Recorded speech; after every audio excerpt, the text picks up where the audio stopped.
arriver. Les jeunes moto-tarsimènes de Douala, de Yaoundé, de Konsamba, de Ngaoundéré et de Bafoussam se sont réunis en syndicat pour pouvoir mettre en mal le système satrapique rectilien de M. Biaby Vondor, le médiocre. Alors, quelle grande n'est pas notre surprise aujourd'hui d'apprendre que les marches sont interdites. Les marches sont interdites à Douala et à Yaoundé sur ordre du gouverneur et des préfets et des sous-préfets. Mais je vous rappelle très bien que le 22, on n'a pas besoin d'autorisation pour marcher. Le 22, ce n'est pas un parti politique qui se lève. Le 22, c'est les enfants du Cameroun assoiffés et avides du changement qui vont se lever.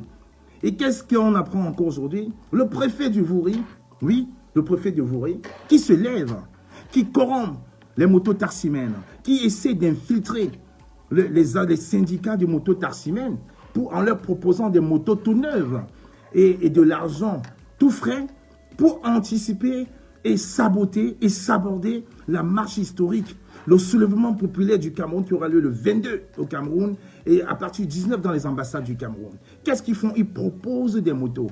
Ils proposent des motos à nos jeunes frères qui ont quand même été à l'école, qui ont été des licenciés.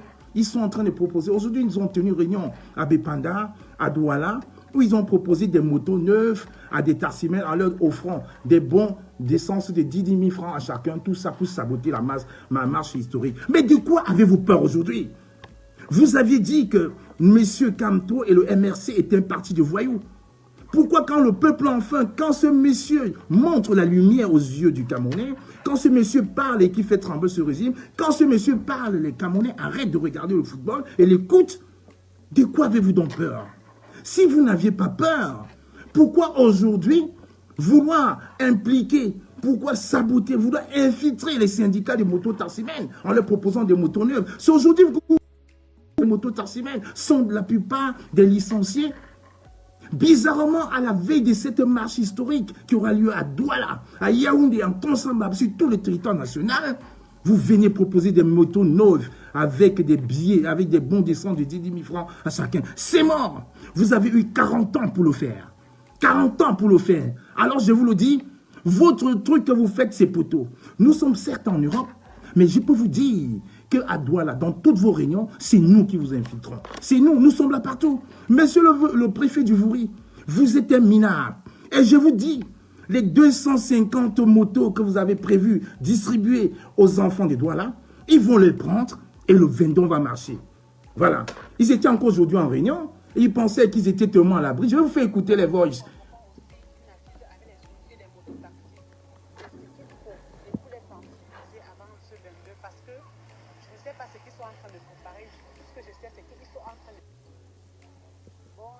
Bonjour cher Zappé. C'est grave, l'heure est grave. J'ai assisté à une scène aujourd'hui à Saint-Goudron des Fossaux, des Pandas. Mon Dieu, le préfet est en train de distribuer des motos neuves. J'étais à cette assise. Des motos neuves à Saint-Goudron des Fossaux. Et ils ont demandé aux gens de contrer la marche du 22 et qui les promet que si ces gens font à ce que la marche n'ait pas lieu le 22, ils auront des enveloppes. C'était devant moi. Je n'ai pas seulement pu filmer parce qu'il y avait des gendarmes de partout. C'est très grave. Il faudra une préparation je ne sais pas, il faudra une grande préparation parce que nous avons déjà l'ennemi. L'ennemi que nous connaissons, ça peut être des besquineurs en chasuble parce qu'ils sont tous des chasubles. Et des motos neuves, parce qu'on a dit que c'est avec ces motos qui vont travailler le 22. Ma soeur, je ne les vois pas. Ils ne sont même pas nombreux. Ils ne sont même pas nombreux. Si nous travaillons vraiment et nous nous mobilisons, parce que les gens que je vois là, vraiment, ce sont des mendiants. Ce sont des mendiants dans un petit carré de 2 bâches. Ils ne peuvent rien. Si nous nous mobilisons, mettons-nous seulement au travail. Mettons-nous seulement au travail. Ils ont leur chef qui s'appelle M. Kenyé. C'est Kenyé. C'est lui qui tient Bépanda ici à Saint-Goudron de Fosso. Il se croit le roi de Bépanda. Vraiment. Et il a promis que le 2, ils vont sortir avant, ils vont sortir à partir du 20. pour chercher à contrer nos marches. C'est ce qu'ils ont dit, ils ont promis ça là-bas. J'étais là, j'étais assise, j'ai entendu devant le préfet. Ils ont dit au préfet que, monsieur le préfet, nous vous promettons que cette marche n'aura pas lieu. Voilà donc un préfet. Voilà donc un préfet. Voilà donc un préfet qui a pour seule arme la corruption. Ça fait des mois, des années qu'ils sont au courant qu'à Douala, à Yaoundé, en Konsamba, à Bafoussam, les jeunes qui font le taxi moto, c'est la plupart qui ont été à l'école. Les gens qui ont fait au minimum 15 ans d'études en partant du primaire jusqu'à l'université. Aujourd'hui, quand des jeunes se lèvent et qui disent non, non, on ne veut plus ça, monsieur le préfet. Monsieur le gouverneur, on ne veut plus ça. Non, nous allons sortir. Vous avez vu la vidéo qui a fait le tour du monde il y a 2 jours, il y a 48 heures. C'était des jeunes frères de Douala. Ils se sont réunis en syndicat. Ils ont dit, fais quoi, on va marcher. Fais quoi, on va tomber le régime de monsieur Biaby Vendon. Fais quoi, on ne veut plus qu'ils partent. Nous voulons l'alternance au Cameroun. Nous voulons voir autre chose. 40 ans, c'est trop. Alors, on ne peut pas dire aujourd'hui que ce préfet, que ces sous-préfets, ces gouverneurs du centre, du sud, peuvent casser cette dynamique-là. Là, c'est lancé, c'est parti jusqu'à la gare. Vous allez donner les 250 motos prévues, et je vous dis, prenez ces motos-là, vous allez rouler avec, donner aux frères au quartier qui n'ont pas de moto, et le 22, ça va être une cohorte de motos. La résistance camerounaise a pris du volume. La révolution du Cameroun a pris du volume. On ne peut plus baisser les bras. L'heure a sonné. Vous ne pourriez plus nous influencer. Il y a encore quelques mois, on ne pouvait pas voir des jeunes, des motos tassement parler. À chaque fois qu'on parlait, on disait que c'est la diaspora qui va parler. Aujourd'hui, vous voyez que c'est nos frères de Douala, c'est nos frères de Yaoundé, c'est eux qui sont en train de parler aujourd'hui parce qu'ils ont compris le ras-le-bol. Ils ne veulent plus de ce régime sanguinaire, satrapique au pouvoir. Ils veulent le changement, ils veulent l'alternance, ils veulent voir autre chose. Ils ne veulent plus payer 1500, 2000 francs par jour. Ils ont dit non. Alors, monsieur le préfet du Vouri, vous avez tapé poteau. Et je vous donne encore un dernier avertissement. Vous, monsieur le préfet de Vouri, votre fille est à Bordeaux. Méfiez-vous. En voulant jouer avec les enfants des Camerounais. Méfiez-vous. Je vous dis méfiez-vous. Je vous donne encore un dernier avertissement. Monsieur Atangazi a lancé le mot d'ordre. On a déjà repéré sa fille en Pennsylvanie. Monsieur Moutazi, on a déjà repéré ses enfants à Washington. Vous avez encore une chance de démissionner, de demander pardon au peuple camerounais que vous avez martyré, que vous avez tué. Demandez pardon aux enfants de Garbu, du Nord-Ouest. Il est encore temps de quitter ce régime. Il est temps de quitter ce régime, car vous ne pourriez plus nous influencer. Nous sommes dans la diaspora, vous n'avez pas de pouvoir. Mais aujourd'hui à Douala, les jeunes vous ont montré qu'ils n'ont plus peur. Les jeunes ont pris le micro, ils ont dit, monsieur Atangazi, je n'ai pas peur de toi. Et moi, quand moi je t'ai dit, je n'ai pas peur de toi, Atangazi. Monsieur le préfet, ta fille est à Bordeaux. Pense à tes filles, pense à ta progéniture. Pense à ces enfants que vous avez sacrifiés. Pense à nous que vous avez obligés, que vous avez exilés. Vous nous avez tous exilés. Parce que si le Cameroun était comme le pays de nos papas, nous n'aurons jamais pris les chemins d'Europe. Nous serons peut-être partis comme les Gabonais, mais nous serons rentrés chez nous. Parce qu'on n'est jamais mieux que chez soi. Donc faites attention. Faites attention, vous poussez le bouchon un peu très très loin. Monsieur le préfet, vous allez arrêter cette mascarade. Les 250 motos que vous avez promis au syndicat de motos à Douala, ça fait que vous allez taper poteau. Je conseille à ces jeunes frères-là, prenez les motos, distribuez quartier, ça vos impôts. C'est l'argent du Cameroun. Et le 22, ça va être historique. Nous allons donner le ton ici dans la diaspora le 19 et vous allez comprendre aujourd'hui que le Cameroun a changé. Le Cameroun, ce n'est plus ce pays de peureux là. Le Cameroun aujourd'hui, c'est le Cameroun du 19, 20, 22. Je dis encore mes chers frères qui sont à la diaspora, posez vos jours. Parce qu'à partir du 19, on ne dort pas. Ce système va tomber. Ce système va tomber. Moutazi n'est pas bête. Ngongo n'est pas bête. Ngongo a envoyé ses enfants en Israël. Il sait que quelque chose va se passer. Il sait que quelque chose va se passer. Il commence à envoyer les enfants en catimini. Et il vous manipule. Il vous dit n'allez pas marcher, n'allez pas revendiquer ce qui vous revient de droit. Non, revendiquer ce qui vous revient de droit. Le Cameroun là, c'est un gâteau qui appartient à tous les Camerounais. Pas une caste de Camerounais qui préfèrent s'abreuver des champagnes pendant que le reste du peuple meurt sans eau. Il est grand temps. L'heure est arrivée. La mobilisation est générale. Alors prenez cet argent-là, distribuez à vos frères, motivez-les pour venir.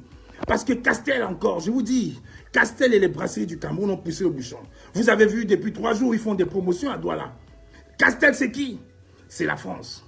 C'est M. Castel, c'est les brasseurs. Ils font des promotions pour vous enivrer, pour vous faire comprendre que non, c'est fou de la diaspora. Non, ce n'est pas ces fous de la diaspora. C'est vous. Vous avez commencé à vous lever. Alors continuez. L'heure n'est plus à la rigolade. L'heure n'est plus à la rigolade. La peur a changé de côté.